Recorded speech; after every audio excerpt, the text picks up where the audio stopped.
Orang-orang alim keluar malam-malam dingin-dingin, ya, nggak ada ini, nggak ada takut. Kenapa kok kita yang berbuat itu sungkan? Wudhu jam 2 malam, jangankan jam 2 malam sudah tahrim itu kalau di masjid kampung itu. Salatu wassalamu alaik gitu. Banyak orang wudhu saja itu sudah malas gitu. Apalagi wudhu sebelum tidur. Kasih ngantuk biasanya gitu. Padahal sunnahnya kita itu wudhu sebelum tidur. Tapi biasanya kalau sudah wudhu ngantuknya hilang gitu loh.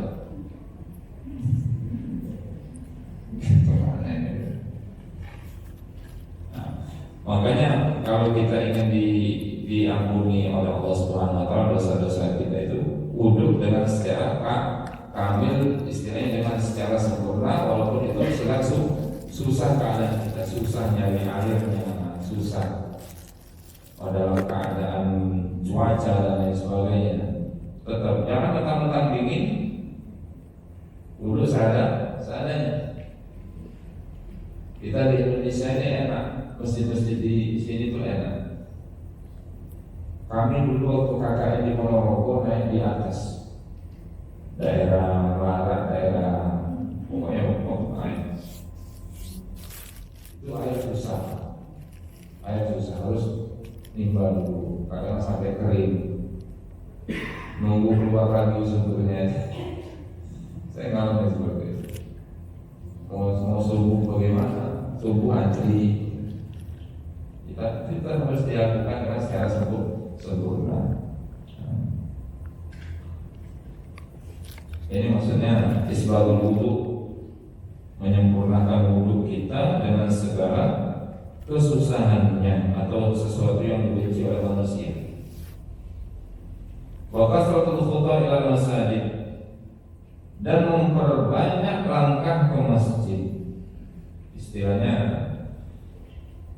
banyak-banyaklah untuk pergi ke masjid untuk menunaikan salat jamaah. Bukan untuk tujuan yang lainnya, untuk salat jamaah. Karena kemarin kita sudah membaca sebuah hadis bahwasanya satu langkah itu menghapuskan dosa, satu langkah itu menaikkan derajat kita. Itu kalau kita pergi ke masjid. Sekarang kita pakai motor semuanya, berarti dihitung aja Pak, roda belakang itu berapa, roda depan itu berapa. Kalau dengan hitung-hitungan.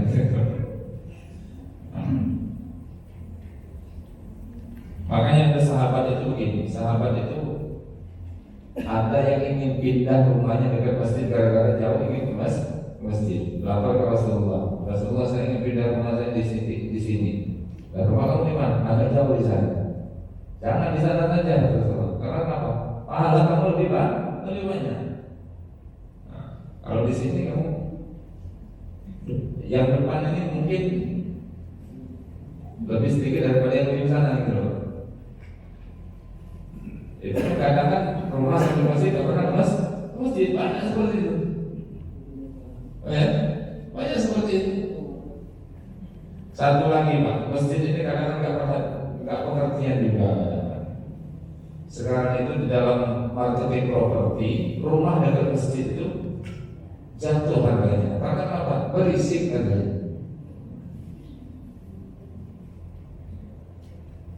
Berisik harganya. Polusi suara. Makanya cukup seperti yang ma'ruf ini saja. Ketika keluar itu suara keluar itu adalah azan saja sama imam apa ya? Yang lain jangan dikeluarkan. Ngaji seperti ini sudah cukup di sini aja. Karena nggak semuanya orang ingin mendengarkan. Cukup suara dalam saja. Seperti itu. Tambah lagi sekarang ada soundboard itu. Budaya mana? Budaya saya lihat telusuri budaya Bangladesh sebenarnya dibawa sama orang Jawa. Sebenarnya kalau kalau kita itu betul-betul menerapkan adat istiadat Jawa yang namanya tepung seliro itu nggak masuk juga, nggak masuk itu sama orang. Kita jangan berbicara dalil dan lain sebagainya. Kita pakai common sense aja, pemikiran orang-orang besok nggak cocok. Ada anak bayi mau tidur, ada orang tua sedang sakit, jantungnya gimana? Benteng jatuh semuanya. Begitu ulama fatwa diharapkan paling ngecek Pak. Jadi ada tulisan halal di dalam sonnya. Terus yang parah itu pakai gamis dan lain sebagainya. Ngapain? Ketika waktu azan yang azan celana pendek, ngapain? Apa nggak istighfar seperti itu? Kalau sudah haram saja maksudnya. Karena satu, dalam masalah itu dikatakan ini tadi belum mengeluarkan fatwa masalahnya. Di dalam masalah itu satu alasan izahul muslim, menyakiti orang muslim. Segala sesuatu yang menyakiti itu pasti dilarang dan diharamkan. Yang kedua itu syiarul fusaq, istilahnya mensiarkan kefasikan. Apa isinya di dalamnya? Parade nanti cewek pakai rok cuman belahnya sampai paha. Mas Juli kan sih senengnya. Itu yang nonton itu ada anak yang di bawah umur, ada yang di atas umur gitu loh Pak. Mbah-mbah itu. Ya Allah Pak, pas nonton cabut nyawa kayak gitu kan. Enggak keok gitu. Itu loh, kok kesana terlalu baper kalau sudah masalah sosial seperti itu.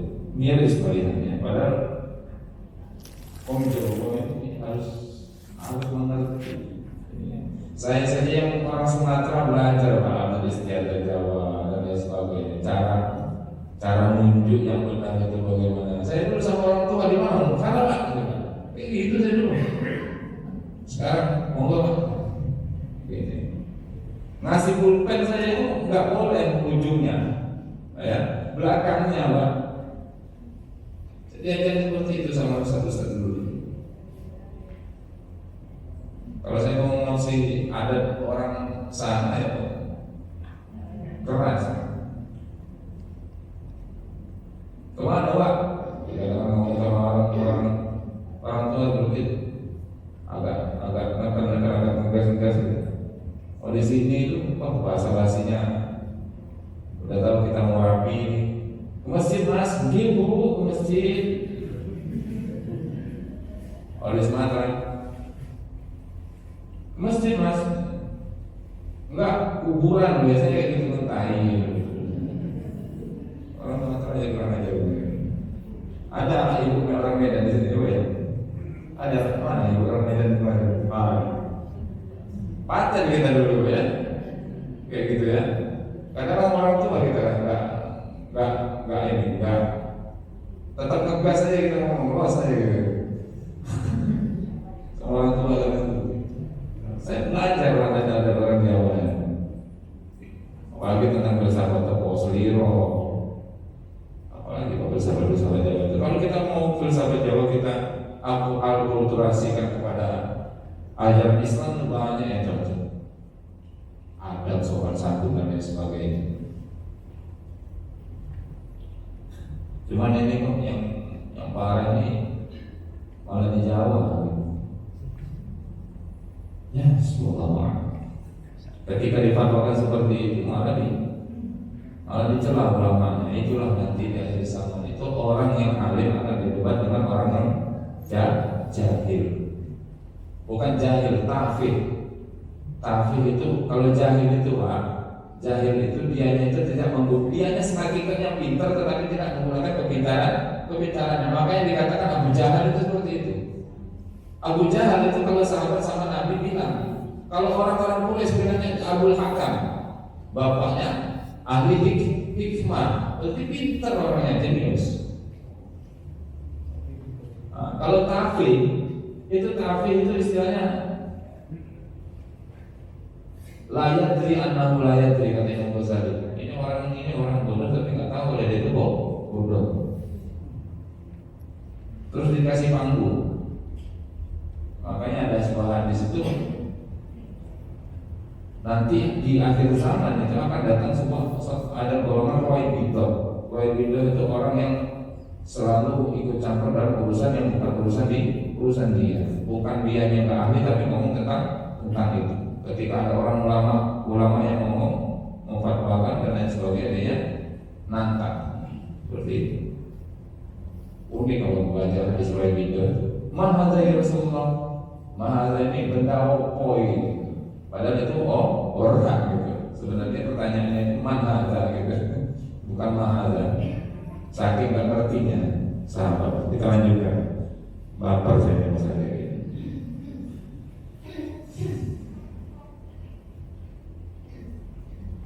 Wa intizar shalah ba'da shalah. Intizar shalah ba'da shalah itu adalah menunggu sholat setelah sholat. Bukan berarti diartikan secara literal setelah sholat kita nunggu di masjid, tidak apa. Walaupun kita di rumah, tetapi hati kita itu terpaut untuk menunggu azan untuk sholat. Kalau nunggu di masjid terus, nanti yang di rumahnya nyari bapaknya keturunan apa bieng, seperti itu. Harus diartikan bahwasanya walaupun itu kita tidak di dalam masjid, tetapi setelah sholat di masjid kita pulang, hati kita tetap menunggu sholat tersebut. Masih ta'ala bergantung. Makanya orang-orang itu yang baik itu adalah ya ta'ala qulubuhum fil masajid. Hatinya itu selalu terikat di masjid. Marbot, kemas, itu orang-orang yang terikat hatinya di masjid. Ta'ala qalbu wal fikru biha walau kana fi baiti aw syaghalahu. Walaupun juga dalam keadaan sibuk, tetap memikirkan sholat itu.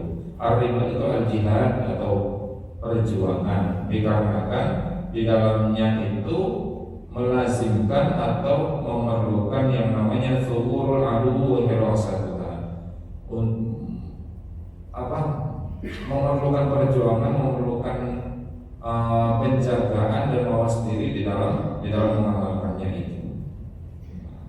Makanya dikatakan yang namanya intidhar sholat, menunggu sholat itu adalah perjuangan. Di anna fihi jihadun nafsi wa haqsuha an syahwat. Dikarenakan di dalamnya itu ada nilai jihad nafsi, jihad hawa nafsu, memerangi hawa nafsu, wa haqsuha an syahwat, dan mengurung syahwat-syahwat kita. Afadal hadis, kandungan hadis ini adalah al-hasu ala isbaghi wudu, ada perintah atau ada anjuran untuk mengerjakan wudu wa tahsinahu, atau menyempurnakannya, memperbaikinya, walaupun fi syiddah, walaupun dalam keadaan susah. Kabar bin syadid, seperti dingin yang sangat keras, atau ihtiyaju ilal ma, atau susahnya nyari air, atau sa'yu fi tahsili wa ghairu dzalika, atau susahnya kita menggapai air itu. Jadi kalau konteks dulu ini seperti ini, susah untuk nyari air. Tapi kalau kita sekarang insya Allah gampang, Pak. Makanya orang duduk di masjid itu kadang-kadang terlalu mubazir, dikit aja. Kayak orang mandi, hidupin keran, sampai pol, setengah aja, kalau nggak seperempat. Penting pun mubaz kita itu rata. Apa gitu? Nyuci kaki itu kakinya disodor, nggak diusap gitu. Ini bisa sampai betul-betul dipastikan sampai mata kaki diusap begitu. Nih, kepek, akhirnya penting kencang gitu. Ya, seperti itu. Harus taksin, diperbaiki wudhunya, ya. Ibu-ibu sekalian diperbaiki wudhunya. Apalagi yang masih punya anak kecil, diajari dari sekarang bagaimana wudhu yang benar. Karena kalau dia sudah bisa wudhu yang benar, insya Allah nanti itu ibadah yang lain juga benar.